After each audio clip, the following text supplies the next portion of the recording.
राजा की बेटी। एक राजा की बेटी थी मंदिरा। राजकुमारी मंदिरा को सुख सुविधाओं की इतनी आदत हो गई थी कि वह उनके बिना रह नहीं पाती थी। वह अपने पिता की बहुत लाडली थी। जब वह बड़ी हुई तो उसके पिता उसके लिए एक अच्छा वर ढूंढने लगे।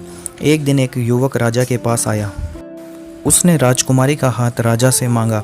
राजा ने बहुत देर तक उस युवक से बात की। उसके बाद वह उस युवक से राजकुमारी का विवाह करने के लिए तैयार हो गए।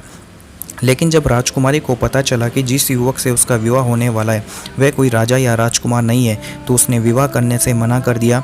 लेकिन राजा भी आखिर उसके पिता थे। अंत में राजा की आज्ञा उसे माननी ही पड़ी।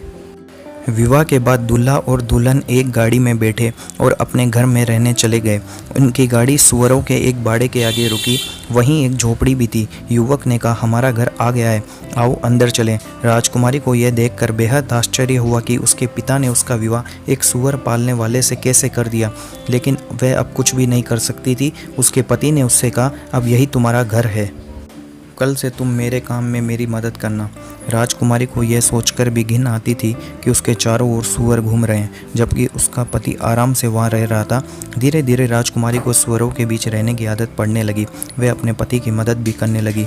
कुछ महीने बीत गए। अब तक राजकुमारी घर का सारा काम करना सीख गई थी, बल्कि उसे यह सब करने मज़ा आने लगा था। एक दिन अचानक उसका पति उससे बिना कुछ कहे कहीं चला गया। काफ़ी देर तक वह वापस नहीं आया। फिर वहाँ एक बग्गी आई। देखने में यह किसी राजा की बग्गी लगती थी। बग्गी के कोचवान ने राजकुमारी मंदिरा से कहा, आपको हमारे राजा साहब ने बुलाया है, आइए मेरे साथ चलिए। मंदिरा अब कोई राजकुमारी नहीं बल्कि साधारण सुअर वाली थी। वह यह सोचकर डर रही थी कि राजा ने उसे क्यों बुलाया है, शायद मेरे पति से कोई गलती हो गई है। उसने सोचा। कोचवान मंदिरा को एक राजमहल में ले आया। यह उस राज्य के राजा का महल था। उसे राजा के सामने बुलाया गया। उसे समझ नहीं आ रहा था कि उससे क्या भूल हो गई है। उसने हिम्मत करके राजा की ओर देखा। वह पूछने ही वाली थी कि उसे यहाँ क्यों बुलाया गया है।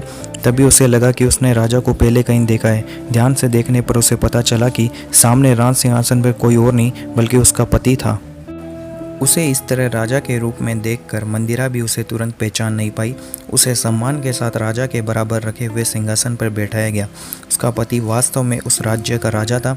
राजकुमारी मंदिरा अब पहले जैसी जिद्दी और घमंडी नहीं रही थी, इसलिए वह अब रानी बनने के लायक थी। अब वह समझ गई थी कोई भी काम छोटा या गंदा नहीं होता। यदि आप चाहें तो हर परिस्थिति में खुश रह सकते हैं।